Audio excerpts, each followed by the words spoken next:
Susah dan sedih hilang seketika jika setiap selesai sholat mengusap wajah sambil membaca doa pendek ini.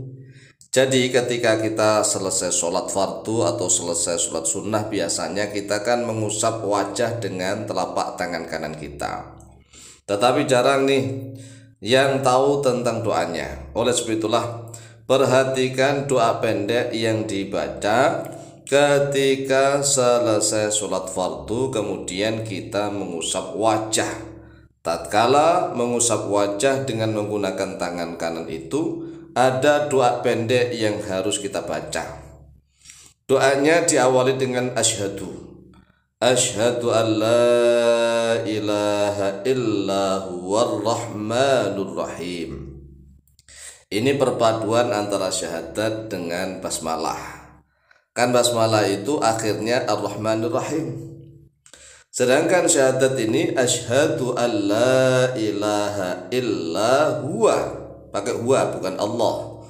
Asyhadu an la ilaha illa huwar rahmanur rahim. Coba langsung ditirukan. Asyhadu an la ilaha illa huwar rahmanur rahim. Diulangi lagi. Asyhadu an la ilaha illa huwar rahmanur rahim. Asyhadu an la ilaha illa huwar rahmanur rahim. Ini walaupun pendek tetapi agak sulit untuk dihafal, karena perpaduan antara syahadat kemudian ada basmalah di akhirnya, yaitu ar-rahman ar-rahim. Asyhadu an la ilaha illa huwar rahmanur rahim.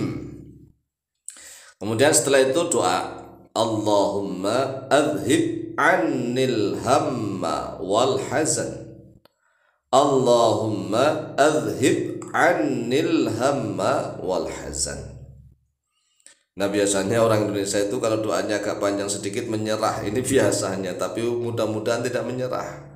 Tidak menyerah karena kami sudah melihat nih ya, konten-konten kita ini kalau doanya pendek-pendek, misalnya ya hayyu qayyumu hanya 2 kata saja, atau bismillahirrahmanirrahim, itu viral. Pokoknya kalau doanya pendek langsung viral. Tapi kalau doanya agak panjang dikit, saya lihat tuh, waduh, banyak menyerah nih. Oleh sebab itulah, ayo doa segini tuh sedikit tidak banyak. Asyhadu an la ilaha illa huwar rahmanur rahim. Allahumma adhib anil hamma wal hazan. Asyhadu an la ilaha illa huwar rahmanur rahim. Allahumma adhib anil hamma wal hazan.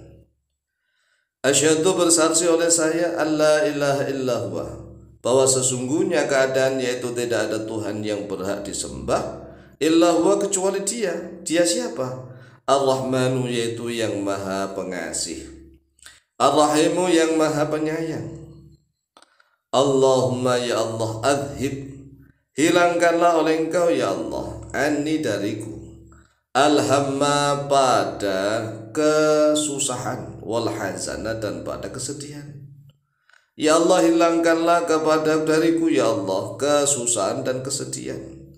Rasa susah, sedih, bingung, hilangkan semua ya Allah. Nah, ini tatkala mengusap wajah.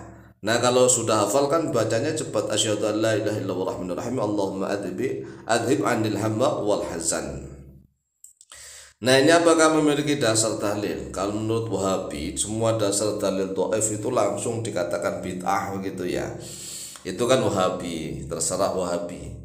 Masing-masing orang beramal kan harus memiliki dasar. Nah, dasarnya para ulama kita, yaitu salah satunya riwayat Imam Ibnu Sunni dari sahabat Anas, dan juga diriwayatkan oleh Imam At-Tabarani. Kalau misalnya hadis ini dikatakan dhaif, ya nggak apa-apa, kan dhaif. Kemudian jangan langsung dikatakan bid'ah. Lah, apakah dhaif itu pasti dusta? Apakah maudhu? Kan tidak. Sedangkan ini kan dilakukan di luar sholat. Ya, kita perhatikan di dalam kitab Al-Adhkar Imam An-Nawawi.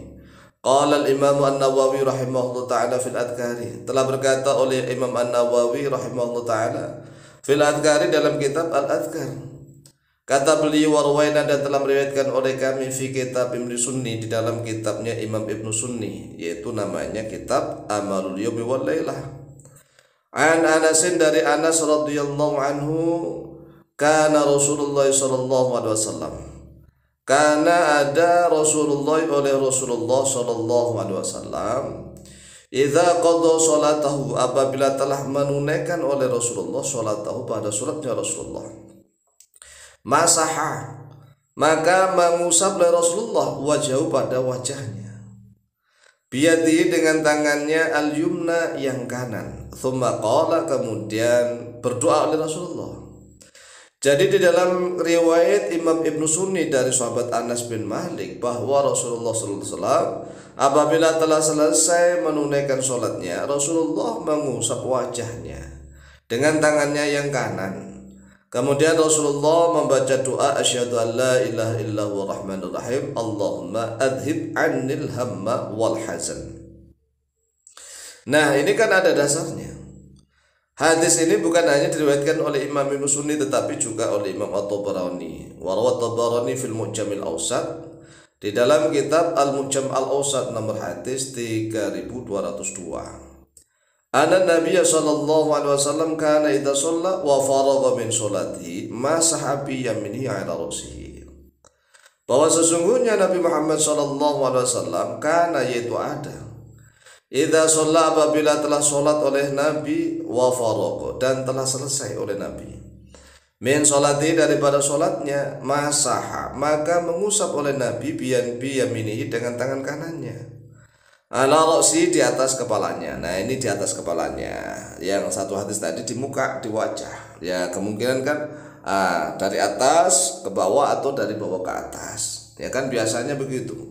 Kebiasaan orang berbeda-beda. Kadang ada yang atas, yaitu kepala, ya, maksud kemudian langsung ke bawah, dari atas ke bawah ke wajah. Ada yang dari wajah ke atas gitu. Terserah, yang penting tatkala mengusap itu, mengusap wajah maupun kepalanya, waqala, Rasulullah berkata di dalam hadis ini bismillah, pakai bismillahilladzi la ilaha illallah rahmanir rahim. Tetapi akhirnya hadis sama, Allahumma adhib anil hamma wal hazan. Nah, sekarang kita pilih mana, mau pakai bismillah atau pakai asyhadu, terserah, dua-duanya boleh. Yang jelas doa akhirnya Allahumma adhib, ya Allah, adhib, hilangkanlah oleh engkau, anni, dariku, al-hamma, pada kesusahan, wal hazana, dan pada kesedihan. Hilangkan dariku ya Allah rasa susah dan sedih. Lah, ini kan sambil mengusap wajah atau mengusap kepala setelah selesai sholat, baik sholat fardu maupun sholat sunnah. Adapun jika Wahabi mengatakan itu sunnah jangan dilakukan, ya terserah. Lalu itu kan sudah selesai sholat. Kecuali kalau di dalam sholat, usap-usap wajah, usap-usap kepala, ini yang perlu dipermasalahkan. Itu kan dalam sholat. Sedangkan ini kita setelah selesai sholat. Memang zaman Rasulullah SAW dan para sahabat dahulu itu kan sholatnya tidak ada lantai keramik, nggak ada, apalagi granit. Lantainya dulu itu kan pasir, ya, sehingga ada pasir yang nempel di kening atau di wajah itu kalau bisa jangan diusap dulu gitu, karena itu barokah itu. Tetapi kalau misalnya wajahnya sudah bersih, ya kan, lantainya yang digunakan itu bersih, setelah kita selesai sholat fardu atau sholat sunnah, kemudian kita ngusap wajah, tabarukan dengan membaca doa, maka insya Allah doa itu lebih mustajabah. Oleh sebab itu silakan diamalkan, insya Allah mustajabah biidnillah. Wallahu ta'ala a'lamu biswab.